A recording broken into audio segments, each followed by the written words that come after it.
الف لام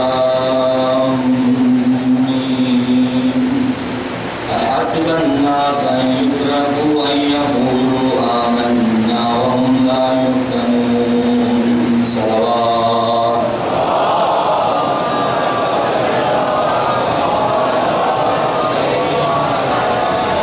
نعرہ تکبیر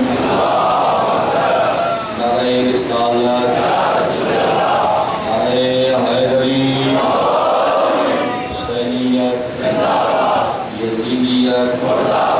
دشمنان اہل بیت پر لعنت برائے خوشنودی سیدہ سلام اللہ علیہا بلندر صلوات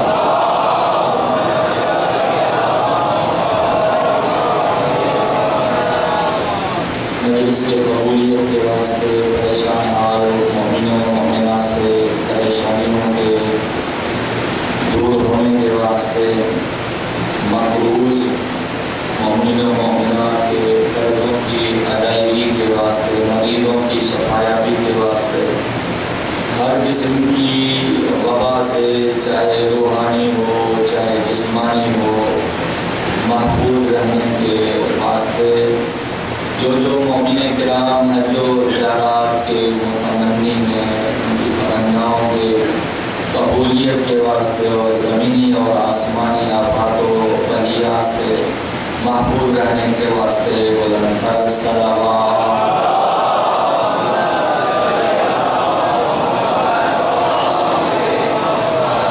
برائے تعجیل ظہور امام زمانہ عجل اللہ تعالی فرجہ شریف بلندر صلوات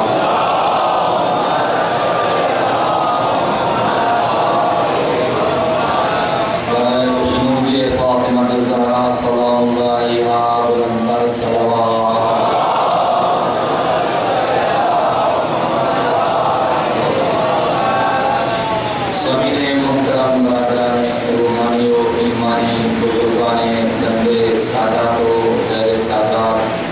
خداوند عز و جل بانیہ نے فرش ادا کا فرش ادا بشانہ تعاون کرنے والوں کا تعاون کرنا میرا ذکر کرنا اور آپ بزرگان مومنین کرام کا اس طیب و طاہر و مقدس و پاکیزہ ذکر میں آنا اپنی بارگاہ میں قبول و منظور فرمائے جو اپنے دلوں میں نیک اور شرعی حاجات لے کر جناب سیدہ کے مہمان ہوئے ہیں جناب سیدہ کے صدقے میں اللہ آپ کی تمام حاجات کو اپنی بارگاہ میں شرف قبولیت عنایت عطا فرمائے سورہ مبارک عنکبوت کی 5 دن سے تلاوت کرنے کا شرف حاصل کر رہا ہوں کیا لوگوں نے یہ گمان کر لیا ہے کہ ان کو دعوے ایمانی سے ہم چھوڑ دیں اور ان کا کوئی امتحان اور آزمائش نہیں لیں گے کل ہماری گفتگو یہاں تک پہنچی تھی کہ انسان کا عمل اس کے عقیدے کے حساب سے حیثیت رکھتا ہے اس کا جیسا عقیدہ ہوگا اس کے عمل میں اتنی ہی زینت دھمک رونق اور چمک بڑھتی جائے گی اور جتنا جتنا یہ عقیدہ مضبوط ہوتا جائے گا اتنا اتنا انسان کا روح مضبوط ہوتا چلا جائے گا اور جتنا جتنا روح میں تقویت ملتی جائے گی اتنا اتنا انسان اپنے نفس پر مسلط ہوتے ہوئے نظر آئے گا نفس بے چینی ایجاد کرتی ہے روح اطمینان پیدا کرتی ہے یہ انسان بے چین کیوں ہوتا ہے اس لیے کہ انسان کی خواہشیں ختم ہونے کا نام نہیں لیتی اور یہ خواہشوں کی کوئی انتہا نہیں اگر نفس کا کوئی مرید بن جائے اگر کوئی اپنے عقیدے کو مضبوط کر دے اور روح کو تقویت دے دے تو وہ انسان ہر میدان میں کامیاب نظر آتا ہے یہی سبب ہے کہ اللہ نے روح اور نفس کی خوراک کو جدا جدا رکھا جہاں روح کی خوراک اور روح کی تقویت ہے وہاں پر انسان کا جسم نفس کی وجہ سے اپنے آپ کو کمزور محسوس کرتا ہے. روح کی خوراک ہے جہاد. ظاہر ہے جب بندہ جہاد میں جائے گا تیر تلوار نیزے اس کا استقبال کریں گے. یہاں پر انسان کی کیونکہ روح قوی ہے اور روح کی یہی خوراک ہے، لیکن جسم کی کیونکہ یہ خوراک نہیں. جسم کہے گا ان تیروں اور تلواروں سے مجھ میں کمزوری آ رہی ہے، سستی آ رہی ہے. اور روح کی خوراک ہے نماز شب. جسم کہتا ہے تھک جاتا ہوں میں. روح کی خوراک ہے عبادت. روح کی خوراک ہے روزہ. جسم کہتا ہے روزے سے مجھے کمزوری ملتی ہے. روح کہتی ہے روزے سے ہی تو مجھے تقویت ملتی ہے. اسی طرح جسم کی تقویت کے لیے کھانا، جتنا زیادہ کھانا کھاؤ گے جسم تقویت پیدا کرے گی، لیکن روح کہے گی زیادہ کھانے سے مجھے کمزوری کا احساس ہوتا ہے.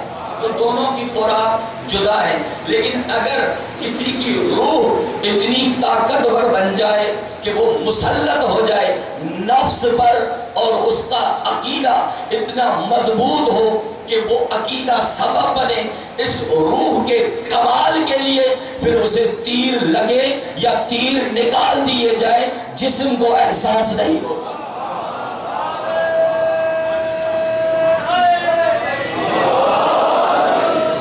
جسم کو احساس نہیں ہوتا. آپ کے سامنے تمام کے تمام واقعات ہیں، چاہے میثم تمار ہو، چاہے کربلا کے شہداء ہوں. اعضاء کو کاٹا جا رہا تھا لیکن ان کا اطمینان بتلا رہا تھا کہ ہماری روح کتنی طاقت میں ہے، ہماری روح کتنے کمال پر فائز ہو چکی ہے. وہ اس آیت کے مصداق قرار پائے، الا بذکر اللہ تطمئن القلوب. اللہ ہی کے ذکر سے تو دلیں مطمئن ہوتی ہیں. میثم تمار نے اس موقع میں جہاں پر اس کے اعضاء کاٹے جا رہے تھے تکلیف کا احساس نہ کرتے ہوئے علی کے ذکر کو بلند کرتے ہوئے دنیا کو یہ سمجھایا علی کا ذکر اللہ کا ذکر ہے اور اللہ کے ذکر سے اطمینان ملتا ہے، تھکاوٹ نہیں ملتی.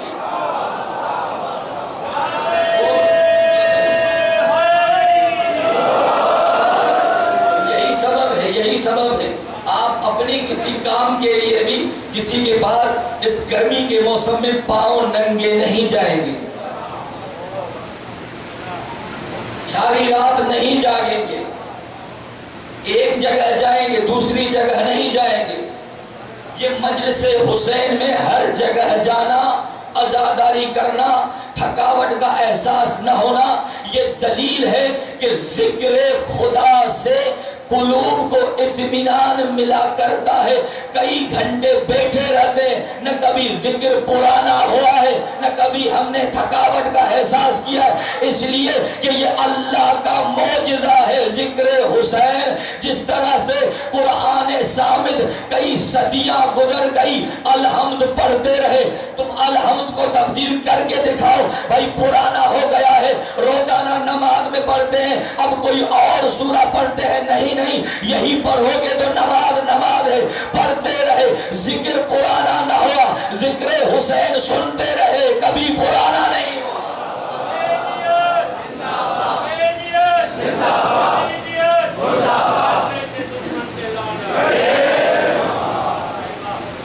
عقیدہ اگر انسان کا مضبوط ہو جائے وہ ہر امتحان میں کامیاب نظر آئے گا. بیٹے کی قربانی بہت سخت ہے لیکن مائیں مقابلہ کریں گی پہلے میرا جائے. بھائی بڑے پیارے ہوتے ہیں لیکن بہنیں کہیں گی میرا بھائی جائے. یہ کیا ہے؟ یہ ہر امتحان میں کامیاب نظر کیوں آتے ہیں؟ چاہے ہجرت کرنی پڑے کریں گے، چاہے مال دینا پڑے دیں گے، چاہے گھر چل جائے منظور ہے، لیکن اہل بیت ہم سے راضی رہیں. یہ کیا ہے؟ یہ کون سی طاقت ہے جو ہمیں ان کاموں پر مجبور کر رہی ہے؟ کہ یہ آپ کا عقیدہ مضبوط ہے، عقیدے کی وجہ سے روح مضبوط ہے اور اس روح کی غذا ہم ذکر حسین سے لیتے رہتے ہیں. کی خوراک ہے۔ ذکر حسین سے اطمینان قلب ملا کرتا ہے، ذکر حسین سے ہمارے روحوں کو کمال ملتا ہے۔ جب روحیں طاقتور ہیں پھر دنیا کے کسی بھی سامراج اور ظالم سے کوئی خطرہ نہیں، اس لیے کہ حسین نے ہمیں یہ درس دیا ہے، خبردار کبھی کسی ظالم کے سامنے سر کو نہ جھکانا، سر کٹوا تو سکتے ہیں، ظالم کے آگے جھکا نہیں سکتے۔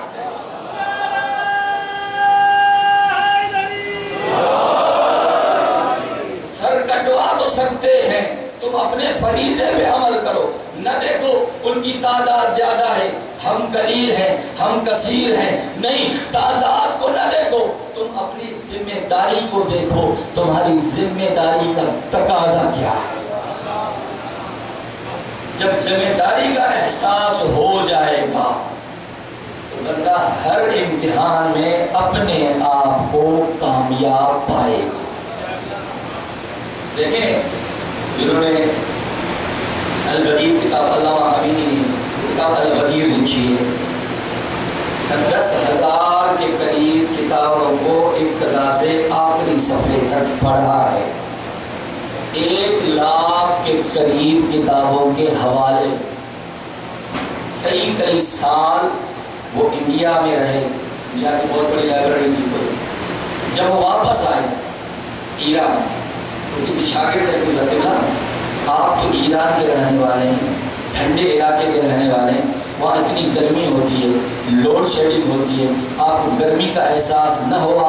تو کہتے ہیں اب آپ بول رہے ہو گرمی تھی تو محسوس ہو رہی ہے، عشق علی میں اتنا محو تھا کہ مجھے یہ تک پتہ نہ چلا کہ گرمی کا موسم ہے، یہ تک پتہ نہ چلا کہ گرمی کا موسم ہے۔ کہتے ہیں علامہ امینی پر کسی نے اعتراض کیا، اعتراض کیا تھا؟ ہم یہ جو سنتے ہیں علی علیہ السلام ایک رات میں 1000 رکعت نماز پڑھا کرتے تھے، یہ کیسے ممکن ہے کہ ایک شخص ایک رات میں 1000 رکعت پڑھے؟ یہ سوالات تب ذہن میں آتے ہیں جب ہم اپنے آپ کو ان جیسا سوچنے لگتے ہیں، اس وقت ذہن میں آتے ہیں کہ جب ہم اپنے آپ کا قیاس کرتے ہیں اہل بیت سے، جبکہ اہل بیت نے کہا وَلَا يُقَاسُ بِنَا أَحَدُكُمْ، خبردار تم اپنے میں سے کسی ایک کا بھی ہم پر قیاس نہ کرنا، دنیا تو دنیا کی بات ہے، تاج و تخت تو تاج و تخت کی بات ہے، یہ تاج و تخت علی کی جوتی کا مقابلہ بھی نہیں کر سکتا۔ یہ میرے لفظ نہیں ہیں، امیر المؤمنین کے الفاظ ہیں۔ جب ابن عباس نے دیکھا اب تو جوتی میں کوئی جگہ باقی نہیں جہاں پیوند لگایا جائے، کہا یا علی نئی جوتی خرید لیں، اب تو اس میں جگہ نہیں جہاں پر پیوند لگائے آپ۔ ابن عباس اس جوتی کی قیمت کیا ہے تیری نظر میں؟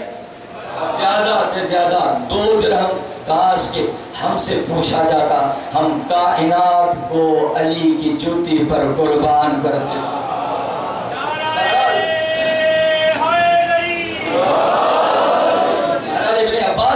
سوال کیا مولا نے، جوتی کی قیمت تو بتایا 2 درہم۔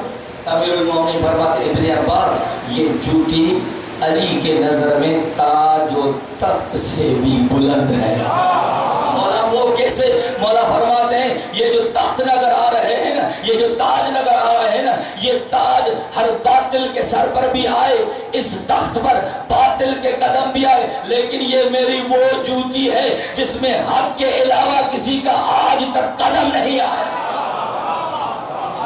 علی تو علی کی جوتی سے بھی کائنات مقابلہ نہیں کر سکتی۔ جب علامہ امینی پر اعتراض ہوا یہ کیسے ممکن ہے ایک رات میں ایک شخص 1000 رکعت نماز پڑھ لے؟ جواب چاہیے ہاں، مولا کے حرم میں مبارکہ کے حرم میں وہی جواب دوں، لیکن مغربین کی نماز پڑھ گیا،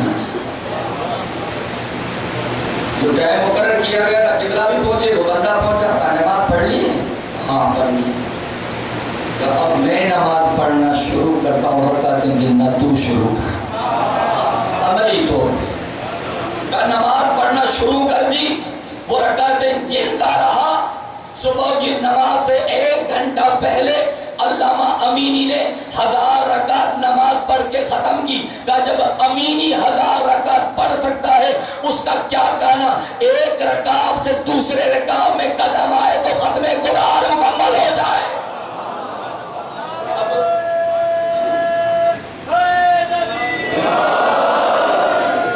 اب صلہ کیا ملا؟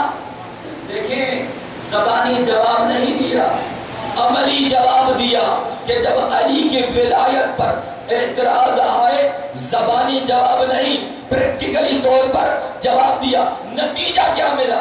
دیکھنے والے نے خواب میں دیکھا علی حوض کوثر پہ، جام کوثر علی کے ہاتھوں میں ہے، موالیان حیدر کرار فیضیاب ہو رہے ہیں حوض کوثر سے. اتنے میں دیکھا علی نے جام کوثر سائیڈ پہ رکھا، چلو میں پانی بھرا. دیکھنے والے نے دیکھا سامنے سے علامہ امینی آ رہے، دیکھنے والے نے دیکھا سامنے سے علامہ امینی آ رہے. مولا کائنات نے فرمایا علامہ امینی آج جب مجھ پر اعتراض ہوا تو تو نے عملی طور پر میری ولایت کو ثابت کیا. اللہ تیرے چہرے کو نورانی کرے، اور آئیں گے جام کوثر سے پئیں گے، تو اس قابل ہے کہ علی کے ہاتھوں سے پی.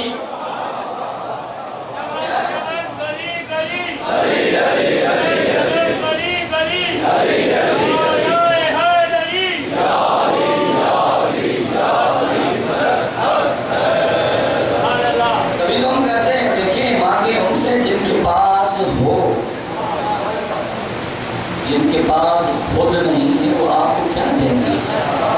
فاقد الشیء معطی الشیء نہیں شرط. جس کے پاس خود کے پاس کچھ نہیں وہ کیا دے گا؟ جو خود خدا کو راضی نہیں کر سکا وہ تمہیں اس کی رضایت کیا دے گا؟ آؤ ان کے دروازے پر جو 1 رات سوئیں، مانگے نہ لیکن اس کو اتنی ادا پسند آئے کہ خود کہے یا علی کیا چاہیے، یہ نیند مجھے بیچ، میں اپنی مرضیاں تجھے دے دوں گا.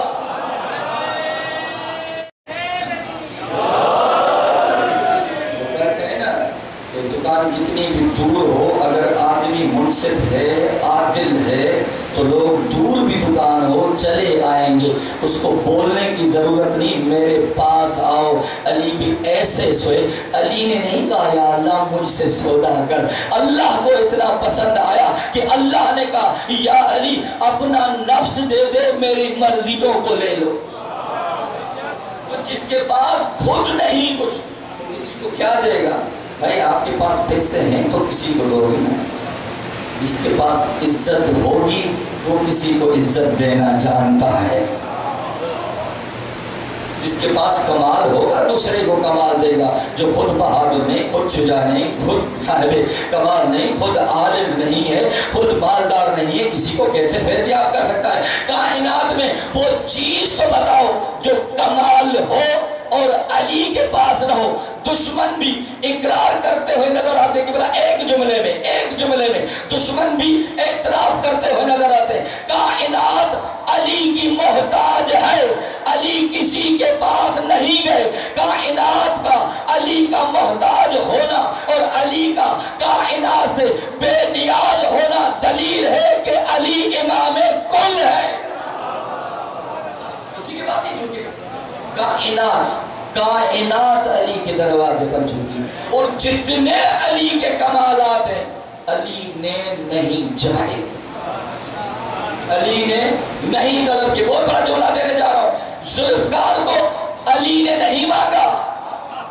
شب ہجرت بستر پر سونے کی علی نے خواہش نہیں کی. علی کی ماں نے خواہش نہیں کی تھی کہ میں خانے کعبہ میں جاؤں. دیوار کعبہ میں درار آ کر کعبے نے کہا علی میری ضرورت ہے.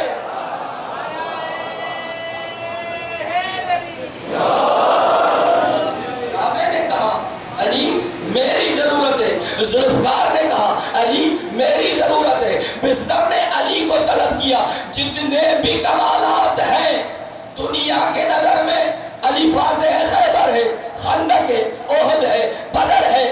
علی کی ایک ضربت کا کائنات مل کر بھی مقابلہ نہیں کر سکتی. کائنات مقابلہ، جن ہو انسان ہو، مل کر علی کی عبادت کا مقابلہ نہیں کر سکتی. علی کل ایمان ہے. اتنے فضائل کے باوجود جب علی سے پوچھا یا علی آپ کے تو زندگی کا ہر لمحہ ہمیں فضیلت نظر آتا ہے، لیکن آپ بتائیے آپ کی نظر میں آپ کا سب سے بڑا فضائل، سب سے بڑی فضیلت کیا ہے؟ علی مسکرا کے فرماتے ہیں علی کی سب سے بڑی فضیلت یہ وہ میرا رب ہے، میں اس کا عبد ہوں.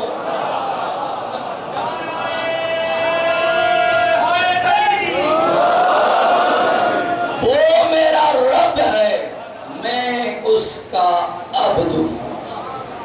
علی کی نظر میں، ہمارے نظر میں اگر دیکھا جائے فضیلت کسے کہا جاتا ہے؟ کوئی مشکل کام ہو کر دو تو فضیلت ہے.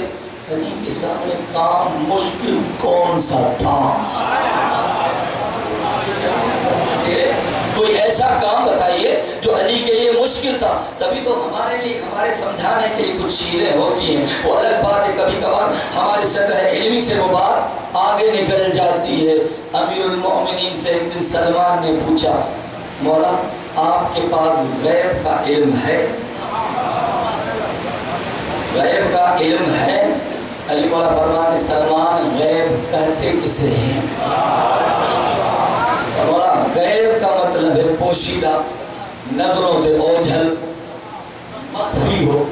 مولا فرماتے سلمان وہ چیز کائنات کی کون سی ہے جس کو خدا نے پہلے علی سے پوشیدہ رکھا ہو، اس کے بعد علم دے کے کہے تو علم غیب جانتا ہے؟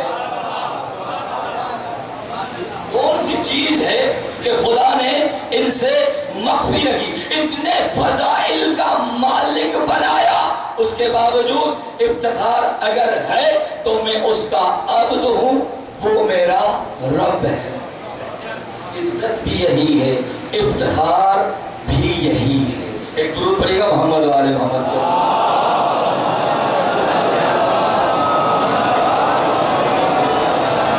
تبھی ہم کرتے ہیں.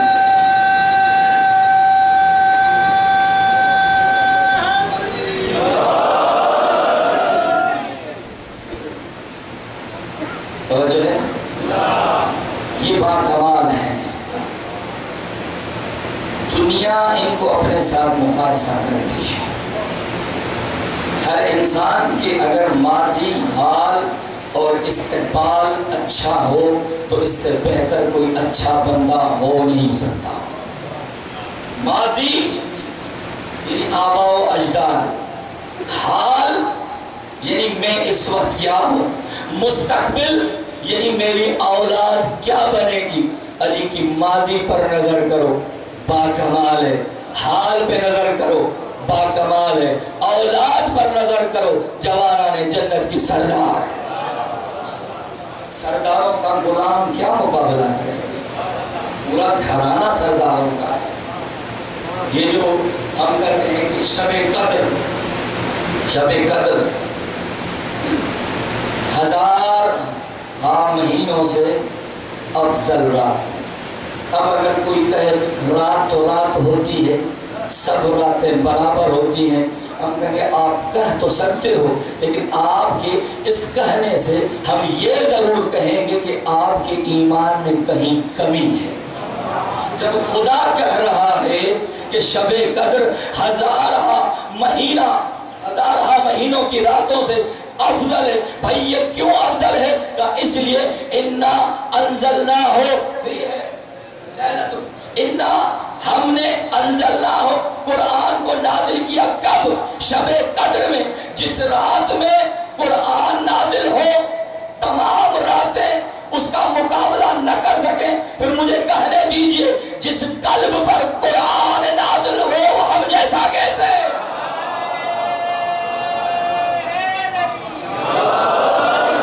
بھائی شب قدر کو فضیلت ہے قرآن کی خاطر. اگر یہ قرآن مصطفیٰ، کون سا قرآن؟ وہ قرآن کہ جس کے لیے سورہ مبارکہ حشر میں خدا یہ کہتے ہوئے نظر آئے اگر اس قرآن کو پہاڑوں پر نازل کرتا تو پہاڑ اس کے ہیبت سے، اس کے خشوعت سے نیست و نابود ہو جاتے، ختم ہو جاتے. تو اپنے جیسا مصطفیٰ کو کہتے ہو؟ اگر یہ قرآن پہاڑ پر آ جائے، پہاڑ ریزہ ریزہ ہو جائے اور یہی قرآن قلب مصطفیٰ پر نازل ہو۔ ایک اور جملہ کہوں، ہم مخصوص اعمال کرتے ہیں، اس اعمال میں ایک دعا پڑھتے ہیں، اللہم انی اسألک بہذا المنزل وما فیہ وفیہ اسمک الاکبر واسماؤک الحسنی۔ پروردگارا ہم تجھ سے سوال کرتے ہیں اس قرآن کے واسطے سے، اور ہر وہ چیز جو اس قرآن میں ہے۔ اس قرآن میں کیا ہے؟ اس میں ایک اسم اکبر ہے، بقایا اسماء حسنہ ہے۔ یہ اسم اکبر کیا ہے؟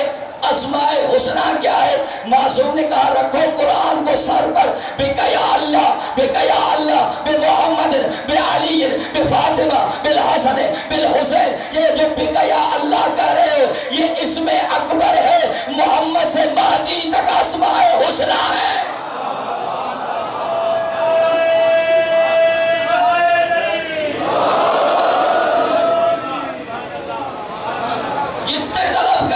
اسم اکبر کا اور اسماء حسنہ کا واسطہ دے رہے ہیں، اور آدم کی توبہ بھی انہی اسماء حسنہ کے ذریعے سے ہوئی۔ نوح کو بھی جو نجات ملی انہی اسماء حسنہ کے وجہ سے ملی۔ یہ اسماء حسنہ اتنے تو عظیم نام ہے کہ خدا ان کے واسطے کو رد نہیں کرتا۔ فطرت جیسا گنہگار بھی ہو، منع کیا گیا ہو، نہ کوئی اس سے ملے گا نہ کوئی سلام کرے گا، لیکن جب حسین آتے ہیں فرشتے بھی سوچتے ہیں سمجھتے ہیں کہ حسین کا واسطہ دیں گے، نہ وہ ہم پر ناراض ہوگا نہ فطرت پہ ناراض۔ پوچھ کے نہیں گئے تھے، اور جب درے حسین پر گئے تو حسین کے جسم سے بھی مس نہیں کیا گیا، یا رومال حسین جو مس شدہ تھا یا گہوارے سے۔ قیامت تک کے لیے پیغمبر نے ایک درس دیا، ہر ایک کے لیے جسم حسین میسر نہیں، نسبت حسین میسر رہے گی۔ یعقوب نبی کو یوسف نبی کے جسم سے شفا نہ ملی، بلکہ اس لباس سے ملی جو یوسف کے ساتھ مس ہو چکا تھا۔ نبی تھا، جانتا تھا، اور خواب پہلے سن چکا تھا، تعبیر بھی خود کی تھی کہ کیا ہونے والا ہے۔ اس کے باوجود روتے رہے، اتنا روئے کہ آنکھوں کا نور چلا گیا۔ یعقوب کو تو پتا تھا یوسف زندہ ہے، ابھی خواب کی تعبیر باقی ہے۔ یعقوب روئے تو کوئی اعتراض نہیں، خدا بھی نہ روکے، اور یعقوب کا اگر علاج ہو تو نسبت یوسف سے ہو، مصطفیٰ کا بھی اگر علاج ہو نسبت چادر سیدہ سے ہو۔ چیزیں کیا ہیں؟ ان میں طاقت ہے، یہ چاہیں تو شفا دے سکتے ہیں۔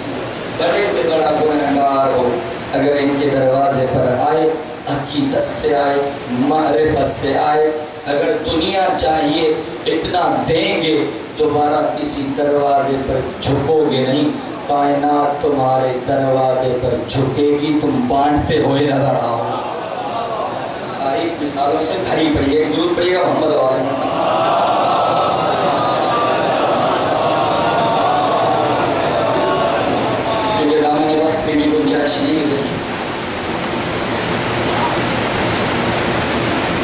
یہ وہ ہستیاں ہیں، عقیدے کو مضبوط کرو، روح کمال پر پہنچے۔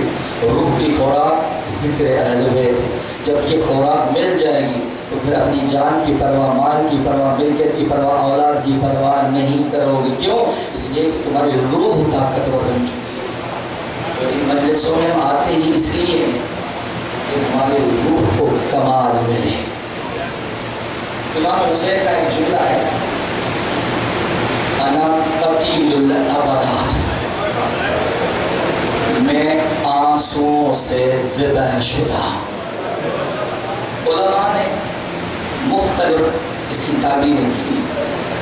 کسی نے کہا کہ حسین کا نام رونے کے لیے کافی ہے، جیسے ہی حسین کا نام لیا جائے گا آنکھوں سے آنسو برسنا شروع ہو جائیں۔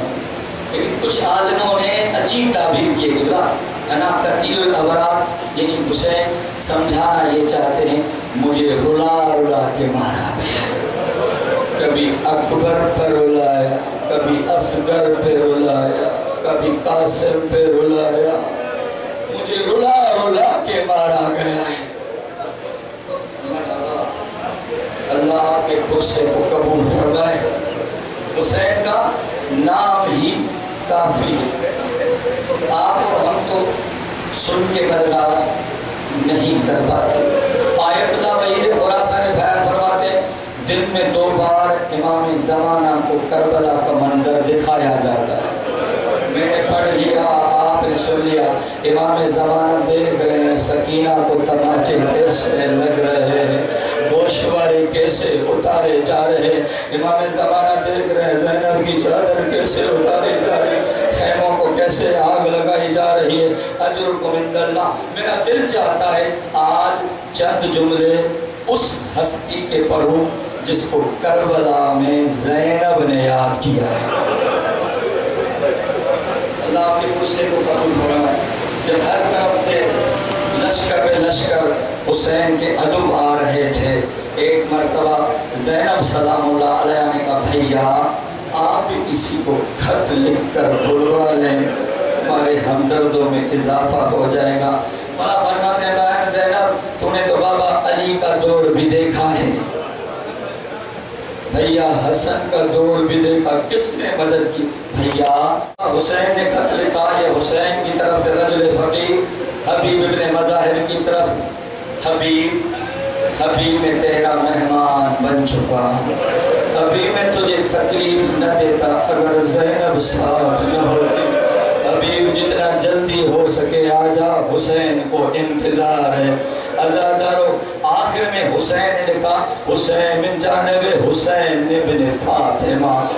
عربوں میں دستور تھا اگر باپ کی جگہ پر ماں کا نام لکھ دیا جائے سامنے والا سمجھ جاتا تھا بڑی مصیبت میں ہے، تبھی تو ماں کا نام لکھا ہے۔ اور عام بیٹا بھی نہ تھا، عام ماں بھی نہ تھی، حسین ابن فاطمہ۔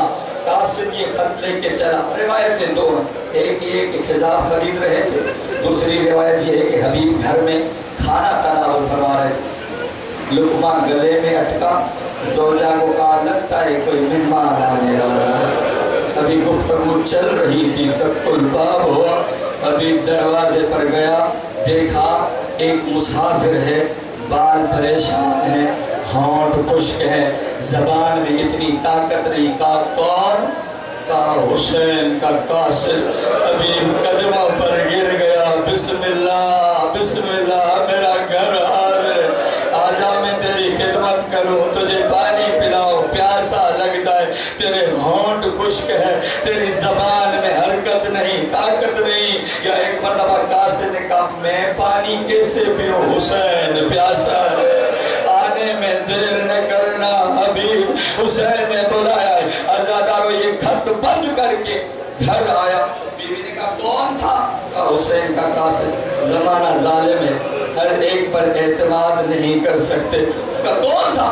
کہا حسین کا قاصد۔ کیوں آیا تھا؟ حسین نے خط لکھا ہے۔ خط میں کیا لکھا ہے؟ کہا بسم اللہ الرحمن الرحیم، حبیب میں تیرا مہمان بن چکا ہوں، دشمنوں کے درگے میں آ چکا ہوں، حبیب میں تجھے کبھی زحمت نہ دیتا اگر زینب نہ ہوتی ساتھ۔ اللہ نے یہ جملہ سننا تھا، مومنہ نے پھر کیا سوچ رہے ہو؟ کہا میں تیرے لیے سوچ رہا ہوں، میں جو چلا جاؤں تیرا کیا ہوگا؟ کہا افسوس ہے غریب زہرا بلا رہا ہے، تجھے میری فکر ہے، ارے میں مٹی کھا کے گزارا کر لوں گی، زہرا کے آواز، زہرا کے لال کے آواز پر لبے کرو۔ مرحبا، اللہ آپ کے بھروسے کو قبول فرمائے۔ ہاں عزادارو ایک مرتبہ حبیب نے کیا کیا، اپنا گھوڑا غلام کے حوالے کیا۔ ظالم شہر ہے، ہو سکتا ہے کسی کی نظر پڑ جائے، میں مناسب موقع دیکھتے ہوئے شہر سے باہر آؤں گا۔ غلام لے گیا، حبیب کو آنے میں دیر ہو گئی، اب غلام گھوڑے کی طرف دیکھ رہا ہے، گھوڑے کی گردن جھکی ہے. غلام کہہ رہا ہے گھبراتے کیوں ہو؟ میرا آقا نہ آیا، یہ غلام تیری پشت پر بیٹھ کر زہرا کی لال کی مدد کے لیے جائے گا. یہ جملہ حبیب نے سنا، تڑپ کے کہا مولا تو اتنا غریب ہو گیا، یہ غلام بھی تجھ پر فدا ہونے کے لیے تیار ہے. اجرکم عند اللہ. جیسے ہی حبیب میدان کربلا میں پہنچے، وہاں کریم کربلا نے کہا عباس اکبر و قاسم میرے بچپنے کا دوست مہمان بن کر آیا ہے، جلدی آؤ. جب یہ مبارک بادی کا سلسلہ چلا، زینب کے کانوں پر آواز آئی. اب تک تو سارے دشمن آ رہے تھے، کون آ گیا؟ حبیب کے حبیب حسین کے بچپنے کا دوست. یہ سننا تھا کہ حبیب کو میرے در خیمہ پر لے آؤ. اللہ جیسے ہی حبیب در خیمے جناب زینب پر آیا کہ حبیب میرا سلام قبول کر. حبیب نے امامہ سر سے اتار کے کہا زہرا کی بیٹی اتنی غریب ہو گئی ہے کہ غلاموں کو سلام کر رہے. حبیب تیری مہربانی تو چل کر آ گیا. حبیب مجھے چادر بہت پیاری ہے، حبیب میں تیرے شہر میں مہمان بن کر آئی ہوں، وعدہ کرو میری چادر سے بچ جائے گی. حبیب کا طبیبی جب تک میں زندہ ہوں کوئی آپ کی چادر کی طرف انگلی بھی نہیں اٹھائے گا. آزادارو آ گیا وہ وقت جب حبیب کو اذن جہاد ملا. آواز دی مولا میری مدد کو آئیے، حسین مدد کو آئے. حبیب اس دنیا سے چلے گئے. جب زہرا کی بیٹی کوفے میں پہنچی، سر پہ چادر نہ تھی، آہو بکا کہہ کے کہا حبیب میں تیرے شہر میں بغیر چادر کے آ گئی ہوں. اجرکم عند اللہ. ایک اور جملہ سن لیجیے، آپ کی زحمت تمام. عزادارو ایک نیزے پر حبیب کا سر تھا. 8 سے 10 سال کا حبیب کا بیٹا تھا. اپنے بابا کے سر کو دیکھا یا تلوار کو ہاتھ میں لیا، اس پر حملہ آور ہوا. جس کے پاس نیزہ تھا